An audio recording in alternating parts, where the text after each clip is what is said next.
understand, like I said, that stress is normal. It's not a crime, it's not a sin. Even Jesus was stressed, right? Okay, so I actually want to read that scripture. It's in Mark chapter 14.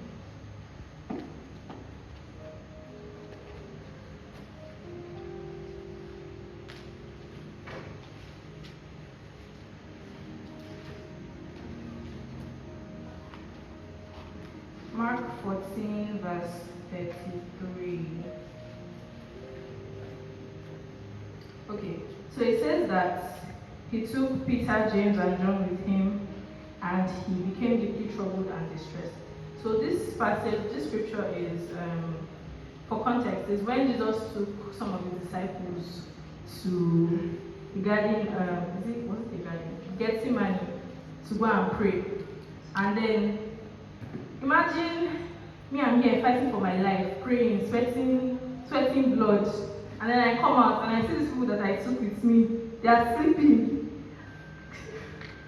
I can imagine how, apart from the situation that was even already on ground, that Jesus, that was close to the time where he was crucified.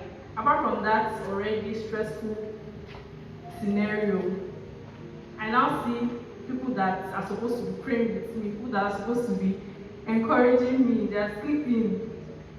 That must have been very stressful too. So stress is normal, and if Jesus himself was stressed, we're not bigger than Jesus, we're not better than Jesus, so definitely we are going to be stressed as well. So that's that. And we also have, stress is something that I've come to realize that we actually have the power to decide not to be stressed. Because I've seen, there were moments where so I'll just wake up in the morning and I know that I'm about to have a very hectic day. For context, I studied food technology in University of Ibadan, and those two combinations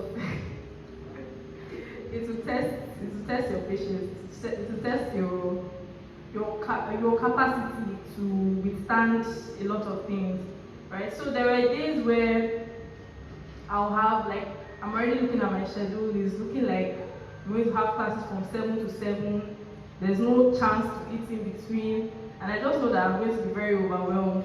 So there were I can pick some particular moments where I just told myself in the morning that I'm not going to be stressed today, I'm going to have a good day, I'm going to understand everything that my lecturer teaches me.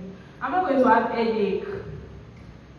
Because headache is like, it's like a very good sign that you are stressed. If you doubt that you are stressed, just look at how much you have headache in a particular period of time, right? So just intentionally telling myself that, okay, today is going to be a good day. I'm not going to be stressed. I'm not going to be overwhelmed, right? And I noticed that in those moments when I actually did those things, I actually did have a good day. I actually did have maybe not a stressless day, but the stress did not get to me as much as it normally would, right? So we can actually just tell ourselves and make conscious efforts that, okay, today I'm not going to be stressed, or this situation is not going to stress me. So yes, we have the power to decide whether or not to be stressed. And if we don't believe that, one thing that we should actually also believe is that your stress is not going to change the situation. Your stress is not going to change the situation. It's not going to change whether or not you get that job. It's not going to change whether or not you will do whatever you want to do, whatever it is that is stressing you in that moment. But what can actually change is our disposition to it, and that's the difference. That's where the difference is, right? When we decide that, okay, yes, this situation is stressful, this circumstance is stressing me out, but I'm deciding that I'm not going to be affected by it, right? I hope you understand. Okay. So, right, like I always get that no matter how much you stress, you cannot do anything about the situation. Like the stress cannot do anything about the situation. It's not going to change anything. You are kind of making matters worse, because then you're having those palpitations and you are not at peace in your spirit, right? So I listed a few causes of stress, and I'm sure that a lot of us will probably be able to relate to it. Number one is worrying and hurrying. So there's something that when we, for example, when Pastor Wale told me that I was going to take this topic, like 1 million things came to my mind immediately. I was like, what am I going to say? What do I know? What if I say rubbish? Right? So like all those things just coming in at once is very overwhelming, and like it's not, you will not be able to do anything, you will not be able to function just like with the amount of things that are coming to your head, because then you can now list out, okay, so I have to do this, I have to do this, I have to do that. How am I going to plan myself? And then you're thinking of, okay, how am I going to plan myself? You are not achieving anything, you're not getting anything done, right? So, and in the place of you not getting anything done, and now looking at the calendar, hey, this thing is almost here, this thing is almost here. So you're just going to be, you're just going to be a lot more stressed than you actually should be, right? And another reason is too much work and not enough rest or sleep. Is the person that is alive that will actually be able to work. I had this roommate when I was on 300 level, Oladoke. She's a very, very, very smart girl. Like, even from when she speaks, you can tell that this girl, she actually knows something, right? But when it's exam period, so the way UI runs the exam, some faculties have exam in the first 2 weeks, and then some other faculties have exam in another 2 weeks, right? So for us, we're in different departments, but we happen to have exam during the same period. That's the first 2 weeks of the exams. So once it's getting to like maybe like 2 weeks to exam, you can count the number of times that Olamide is in the room. She's not sleeping, she's barely eating, because I'm sure that girl survives on plantain chips during exam. So like you're not eating, you're not sleeping, you're constantly reading, and you're just stressing. Oh my god, what are they going to ask? What if I don't know the answer? And like, calm down. Your lack of sleep is not going to do anything for you, because there were actually moments during exam period that something will happen, either she'll fall sick or she'll get injured, and she just actually has to sleep. Like, that's it that you don't want to sleep, you actually sleep it. And so yeah, that's for that. So another thing that can add to stress is when we are doing things that maybe God is no longer approving of, right? So when I say when God is no longer approving of, maybe something that you were doing before, right? It's not necessarily that it wasn't in God's will for you. It's just that you've come to a stage where you have outgrown that particular phase and you're supposed to move on to the next stage, but you are still keeping yourself in the place that God is telling you to move on from. Typical example is with babies.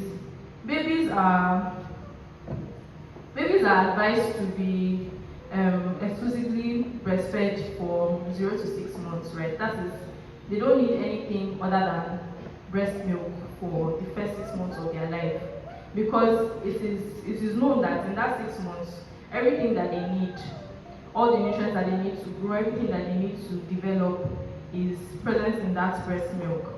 But as soon as they get to 6 months, they start to need other things to supplement their diet. They start to need, so that's when they can start drinking water, they can start adding small additions to their food, right? And it's not because that breast milk does not have nutrients. It's just that at that stage, they've already outgrown what that breast milk can do for them in that moment. So it's just like us.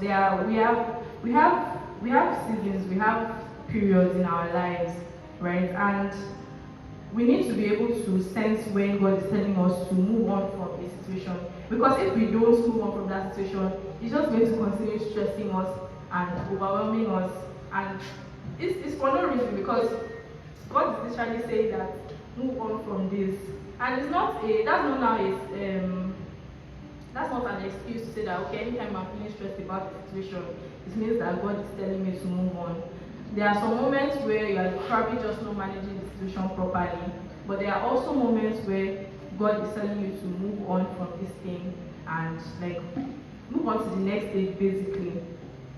So those are just a few. Some other reasons include like guilt, hidden sin, when you are doing something that you know is bad. And I'm sure that one way or the other, everybody understands like what that means. So right. So how to manage stress. So the first thing that we should do, right? Well, if we want to actually move on from feeling stressed or from being stressed, is first thing to do is to acknowledge the problem, like acknowledge the stress. Nobody has ever gotten to millionaire by hiding the fact that they are stressed, or by proving macho that no, I can handle it, I'm okay, you know. Like acknowledging the fact that you are stressed is just a way of you saying that, okay, yes, I know there's a problem and I actually want God to help me in this problem, right? So after you acknowledge the fact that you are stressed, the next step is to pray about the situation or to talk to God about it. And when I say talking to God, it might not necessarily be the traditional, oh God, not the traditional like prayer. I mean like actually talking to God. Because sometimes just that like having that conversation. So there was a day in my 500 level. My supervisor was God. Bless the man. The man was a very, very difficult person to work with. And not even because maybe you are lazy or anything. He's just his person. Like he just likes making things unnecessarily difficult. Right? So there was a day that when I started my lab work, I had to do it plenty times, like 4 times to put out. And it wasn't fun. So when I started the lab work, it was the break after first semester going into second semester. So I used the entire, I did not go home, I did not come home. I used the entire break. I was in the lab almost every day, doing what is not. So after some time, right? It was very stressful. After some time, I went to go and meet this man that I don't know what is going wrong. I don't know what I'm doing wrong. I don't know what it is. And do you know what this man told me? He said that do I know why I'm not getting it? If I know why I'm getting it, will I be coming to you in the first place? Will I be making all these nonsense mistakes? He now said that okay, this other one, I should look at this. This was after 3 attempts, so wasting money, time, energy in the lab. He said I should go and do those things. I said, okay, do you know what? Before I even do this one, I'll first give myself a break because I've tried. So I took like 2 weeks. I did not go to the lab. If I went to the department, it was only for class. Because it was affecting, even in class, I could not concentrate. I was thinking of one nonsense lab work that I was doing somewhere. So I just said that, okay, do you know what? I'm going to actually give myself peace of mind. Because, so I just took some time off. I decided that, okay, let's calm down first. So for like 2 weeks, I was going to the department just for class. I know near the lab, because I know that if I should go close, I'll probably have PTSD. But so once I decided that, like, it was so evident that I was now calm.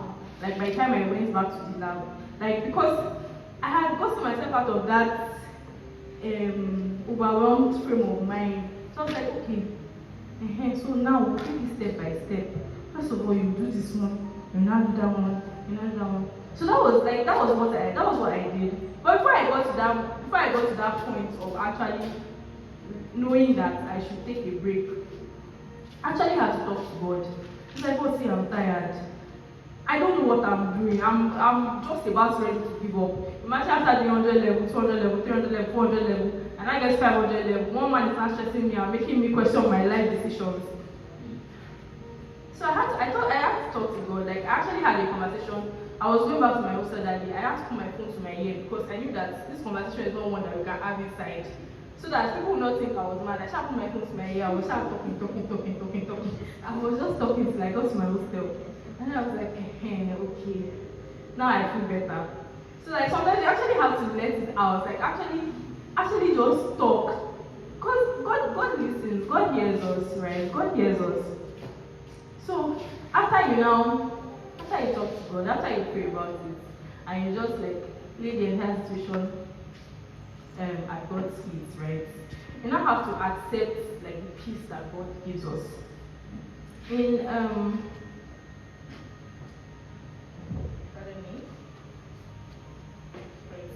In John chapter 14, verse 27.